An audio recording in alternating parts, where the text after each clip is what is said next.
No, no, no, no. It is wrong.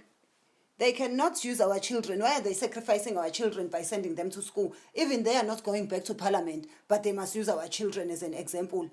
We are saying use us. Us as alcoholics of South Africa, we are saying use us to see if this COVID and corona is not going to spread if people go back to school.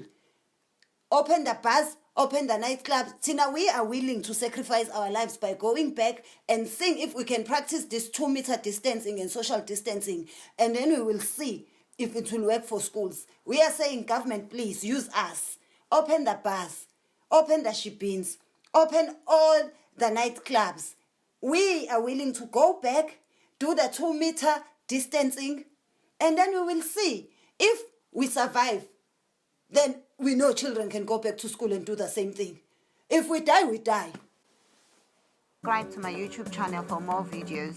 Subscription is free. Mahala.